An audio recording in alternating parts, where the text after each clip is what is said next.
Thanks for listening to the Pioneer Made to Grow podcast. I'm Andrew Campbell, and a few days ago we hosted a webinar with Corteva's senior nutritionist, Nelson Lobos, based in Johnston, Iowa, on the subject of corn silage. After all, if you're feeding livestock, you really only get one shot a year at making sure you've got that quality silage for your animals. Now, 2025 has been challenging for a lot of growers, particularly with drought conditions in several parts of eastern Canada, creating a lot of questions about timing to chop silage and what kind of quality are you going to get if the cobs are really small or there's none there at all. It's a lot of really great information, which is why we're turning parts of that webinar into a podcast, which is going to cover topics like chop timing, including Nelson's argument that leaving corn in the field a little longer is going to bring you more tons per acre. He'll also cover feed quality of drought corn, chopper settings, and strategies to making sure the bunk is packed well. You'll get a lot out of it, so let's hand it over to Nelson. Yeah, as you said, I'm based here in Johnston, Iowa. As you can hear, I have an accent. I'm not from Iowa. I'm from Chile originally, so my native language is Spanish. And even though I've been in the States for more than, almost 20 years, right? This is as good as it gets. My accent is not improving anything. So, all right. So welcome, and we're going to talk about harvest, bunker, and storage management today. And the basic principles for good silage are simple. It starts with harvest timing, right? Also, when you are making and putting up your pile or bunker, the rapid removal of air, you want to, become anaerobic as soon as possible. The other thing is that you need to have is a rapid production of lactic acid. So the mass, the pH of your silage mass drops quickly, and then you have, stop the growth of spoilage microorganisms. And the exclusion of air must be continual during the whole process of ensiling, from the moment you seal the pile or bunker. You want it to remain intact. The plastic has to be intact. You don't want tears or holes or animals, ripping your plastic. Okay. And the thing is that all those factors are basically under your control. Okay. So now, how do you control harvest timing? You have to keep an eye, and probably this is not news for many of you. Milk line. Milk line is super important. You have to keep an eye on milk line. Here you see, quarter milk line, half milk line, 3/4, which is a current recommendation. And here is a zero milk line or black layer. This is a moment that the plant or the grain, stops pushing starch into the grain. And that's how you call it, the physiological maturity of the corn, right? We have here that some companies have recommended harvesting at around 1/3 of midline. And the reason for this is that they have problems with late season health on the plants, right? And the idea is they are trying to push a little higher NDF, right? The only problem is that that's going to cost you a little bit of yield and starch, right? Okay, so healthy plants, this is very important to stress. They can remain on the ground, for longer. It can be harvested closer to 3/4 midline, and that way you're going to maximize the starch that you're going to capture from the field. It is a chart. It's a little bit of a busy chart, but it's an important one. What you can see here in the x-axis is the silage dry matter at the moment of harvest, right? Traditionally, we have been shooting for between 30 and 32% dry matter for going harvesting. Today, we are trying to encourage people to wait a little longer and try to harvest around 36 to 38% dry matter. The reason for this is that you can see here in the green line that the loss is NDF, the loss in NDF digestibility is not that much. You go down from 47 to 44%. So it's a minimal loss in the digestibility. However, if you look at the starch, you can have a significant increase on that. And starch is the energy that you need for milk production, right? It has been estimated that the starch can increase as much as 1% per day that you leave the plants. They are healthy, photosynthesizing in the field, okay?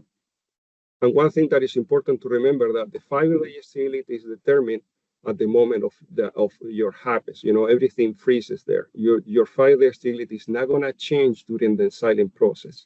What is going to change though is the starch digestibility, because the longer the longer it remains in that acid environment, the proteins in general that surround the starch granules, they start to degrade, and that releases them later when the cow ingests them. Okay, here is around healthy plants. Healthy plants maintain better fire digestibility. In general, they will yield more starch because they will remain in the field, photosynthesizing. You will have more fiber, more tons, and usually they have a more wider and flexible harvest window. Now, how do you manage this plant health? First, you will be like hybrid genetics, like choosing the right hybrid for your field. The other thing that you can consider is application of fungicides, and also, the nutrient availability and uptake of that plant. Now, there is a couple rules of thumb. As a healthy plant matures in the field, each 1% of dry matter that plant accumulates usually can translate up to 5 bushels extra per acre of grain. That 1% also represents a 0.6% of starch. In general, that 1% also can give you, is around 0.3 tons per acre extra, right? And the decline in DF is around 0.2%, right? So if you take an example, if you were to leave that plant that is healthy to mature from 32% dry matter to 37, so you're giving it like 5 points of dry matter extra. If you use a rule of thumb, you're getting 25 bushels per acre extra in grain, at 3% of starch, 1.5 extra ton of forage, and the loss in NDF is not more than 1%. And the important thing is that the red thing that we're saying here, and this is all with no additional input, right? You already pay for your seed, you already, the fertilizer is there. So, that's the value of holding and keeping an eye on your plants and how are they drying down. Now, I know that there are some areas in Canada that are under condition of drought. So that's why I'm going to talk a little bit about drought, how to manage droughted corn. Here is an image of, stress corn. I couldn't find. I have one image of droughted corn a little farther, but this is just, stress corn. All right. The general recommendations to manage droughted corn is that don't high chop droughted corn, right? The problem that you have here is that you are tight in inventory, and so you don't want to reduce your yields anymore than you have right now, okay? And in general, the yield is going to be variable, and it's going to depend on the success of the pollination during that and the starch field. Like depending on when the drought hit you, that's going to determine what the forage yield is going to be expected. The rule of thumb here is that corn that doesn't have an ear, you're going to get out 1 ton per acre per each foot of plant height. That gives you like a ballpark of how much you expect. Now, high chopping, we know that's a practice that allows you to increase your NDF. However, that's only, the recommendation is like when you have above average moisture, because you're going to sacrifice a lot of yield, that's when sometimes it's worth to consider high chopping, right? Now, it's typically not recommended when you're talking about like a dry, when the dry season hit the plant when it was in the vegetative stage, because generally, if you're chasing NDF, plants that were stressed or like limited in water during the vegetative stage usually have good NDF, the digestibility is high, okay? And then you don't want to shoot yourself in the foot, if you already have shorter plants and you're gonna, cut your inventory. And the typical reduction in yield when you are doing like a high chopping, every 4 inches that you raise the cutting bar, you're probably gonna lose about 0.5 ton per acre. However, you're going to increase your starch, and typically you can see a 7% starch increase and fire digestibility about a 6% increase too. Maybe we can just pause for just a second. A question just came in, Nelson, from Chad, and his concern kind of goes back to dry matter and moisture is in the reality that the cob, really hasn't developed the way that it needs to properly. It's there, but it's not, there's still a lot of moisture there. The plants, though, are browning, drying, getting to be, fairly brittle. What's the best, you wait for that cob to develop and get a milk line, but you're losing, some of the moisture that's going to help you pack that from the plant. What's the best strategy really to pick what the best moisture is, to get both kind of, to balance that quality and the moisture? Yeah, this is the issue you have here. Droughted silage is going to look a lot wetter. It's going to be a lot wetter than you expect. And this is because of the lack of grain in the cob. Because I was saying before, like the grain in the cob drives that dry down, right? It's the one that, takes the water out of the plant. So here is something that may help to answer that question, because, these are plant examples of a big drought that we had here in the States in 2012. You can see here, these plants were not only droughted, they also were hit by hail, right? So you look at them and they look pretty sad. I mean, you look at that, they look like, broomsticks, all barren and, dry out. These ones are, look a little better because there is some green on them. But when you cut the plants, you will be surprised that the difference in dry matter was like 4 points, right? So you cannot rely on the way they look. You have to cut them. You have to cut them and dry them and to figure out the actual dry matter, because your eye is gonna fool you. Okay. The stems look dry, the stems look brown, but they contain a lot of water. And the reason for that is that, when you don't have like the cob pulling that and depositing the starch, all the sugars remain in the stalk. And they are they are like also diluted in the sap of the plant.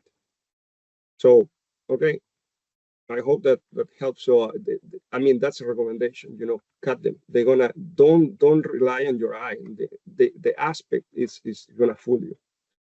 Now, from the nutritional point of view, the corn, even though it doesn't have an ear, right?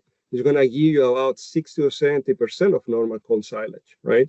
And the main problem is going to be a lack of yield. These plants are, in general, going to be highly digestible, but if they are, you're not going to have the inventory you need. So in general, it's going to feed like a highly digestible grass silage, right? Because it's not going to have the grain there, but it's going to be highly digestible. Now, the stress, the drought stress is going to increase the fiber digestibility. So the NDF should not be a concern there, right? So that's why you don't want to high chop if you're chasing NDF digestibility. There is no need for that. Now, if you have corn with some ear development, it will be, the starch level is going to be lower. But you're going to have that starch that didn't, that sugar that did not convert, it still remains in the stem. So your plant, when you analyze, is going to be high in sugar and high in protein. So, but how much is going to be hard to estimate. So that's why you probably want to allow analysis to figure it out. The issue with that sugar that is not converted into starch is going to be in the stalks and leaves by the moment that you harvest. And that is going to be fuel for a lot of microorganisms. So you can anticipate that dinner is going to be served for microorganisms. So you're probably going to have issues with, poor fermentation and aerobic stability in the bank, right? So you have to be prepared for that situation. Now, the other thing that you want to do is like keep an eye on the plants, the general health of the plant. Don't let them go too far, right? If you delay, you may suffer from lower digestibility, right? If you have plants that are visually, obviously, diseased, try not to delay harvesting. All right.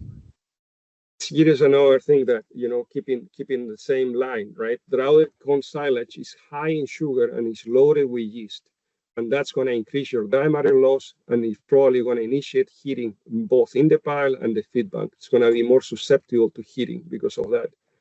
Now, how do you stop yeast? The recommendation is to use an oxygen barrier film in addition to your plastic, typical plastic.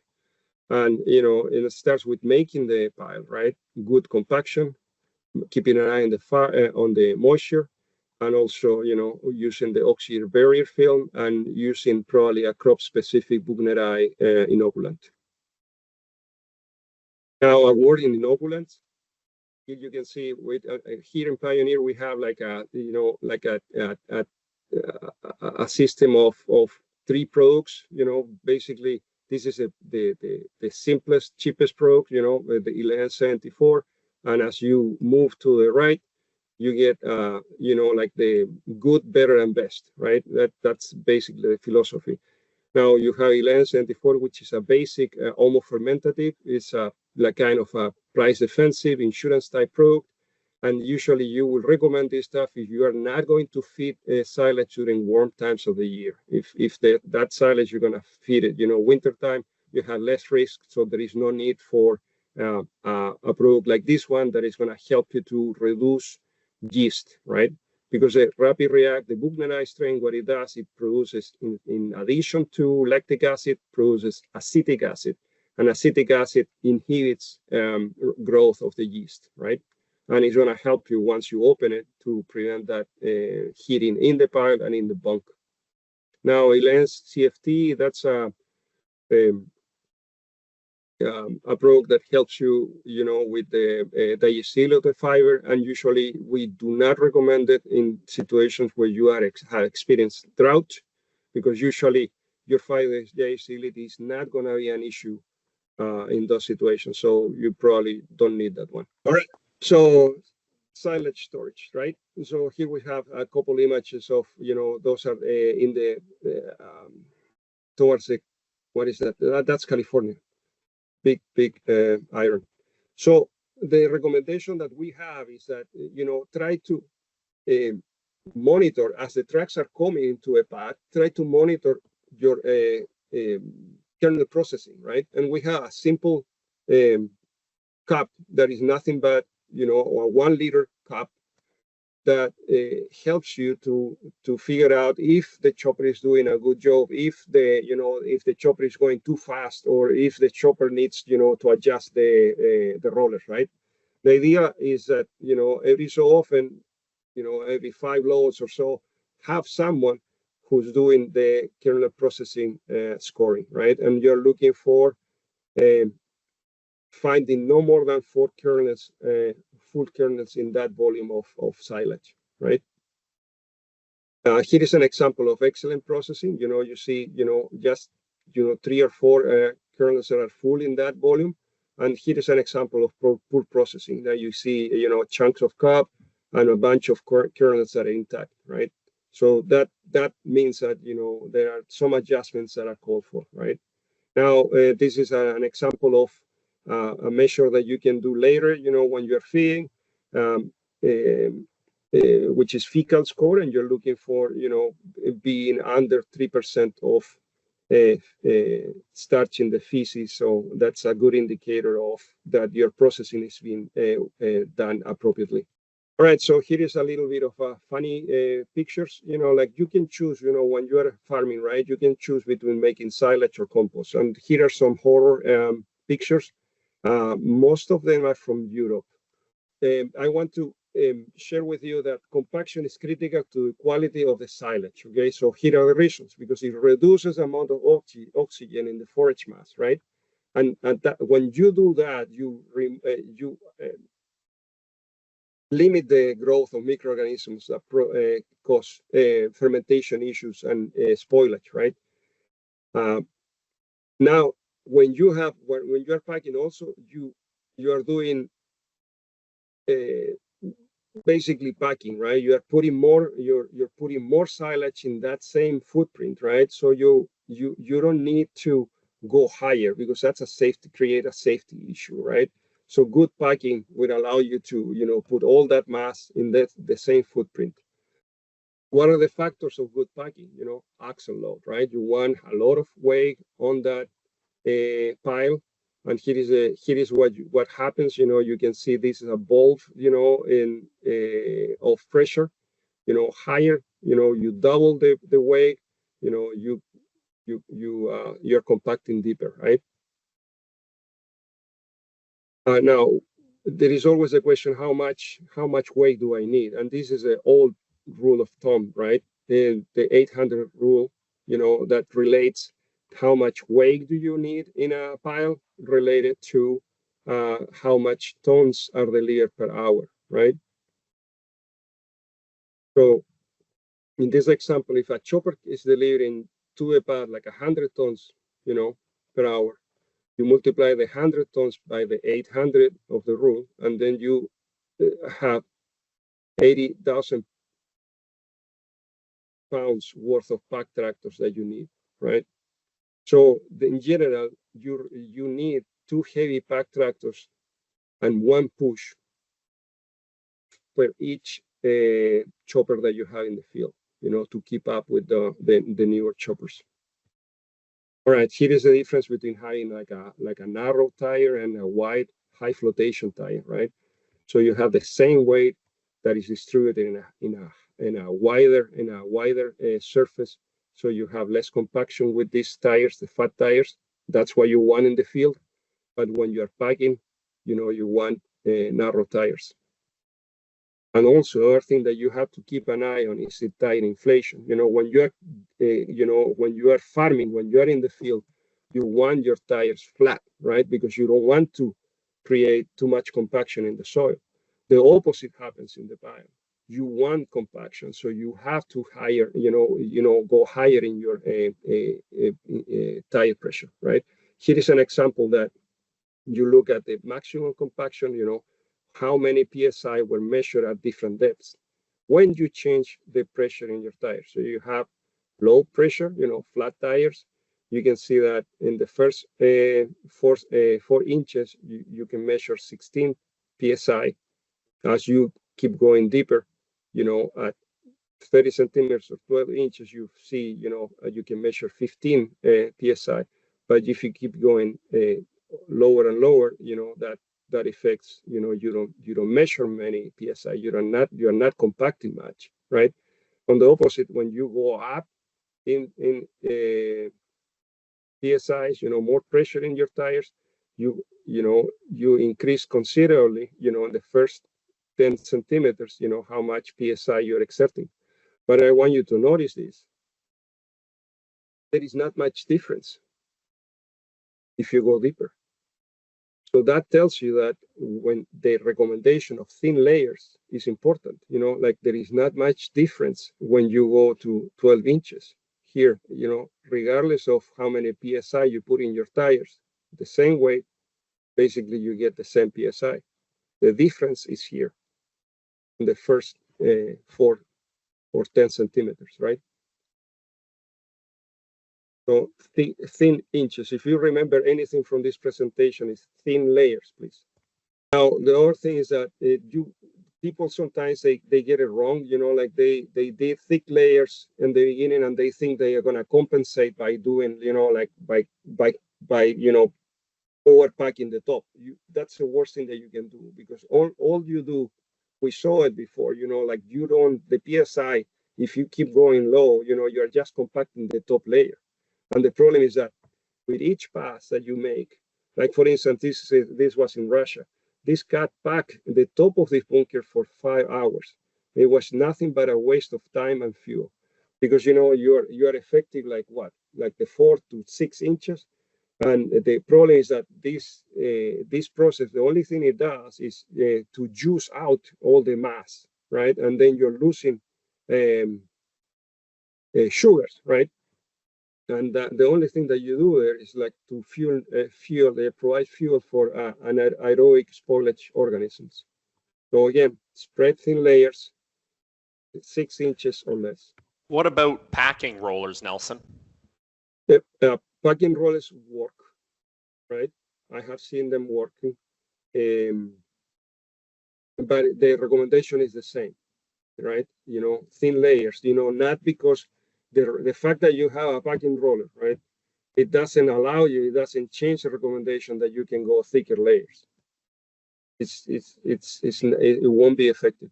And here is an example of how to make a burrito, basically a bag out of a bunker. You see here the wall, and they put a drainage tile to protect the plastic so it doesn't get ripped on the rough surface of the concrete. After, what they do, they weigh the plastic here on top and in the bottom, and they put a drainage tile here to catch any effluent, right? To keep that effluent from infiltrating into a silo mass, right? And they move, the plastic as they are filling. And at the end, what they do, they put an oxygen barrier on top, and then they flip and close with the plastic. And that's all I had prepared for today. And you have resources available. You have your forage team. You have your agents. You have this silage zone manual. We are in our 5th edition already. So if you want to have this book, talk to your agent, talk to your Pioneer rep. And that does it for this episode. If webinars like these are something you'd like to see when they are delivered in their entirety, talk to your local Pioneer rep. They can also be your starting point for the entire Pioneer team that includes resources like the Silage Zone Manual, nutrition experts, agronomists, and more. That team is there for you, and it all starts with your Pioneer rep, so don't be afraid to reach out, and if you aren't sure who that is, find out by visiting pioneer.com/Canada.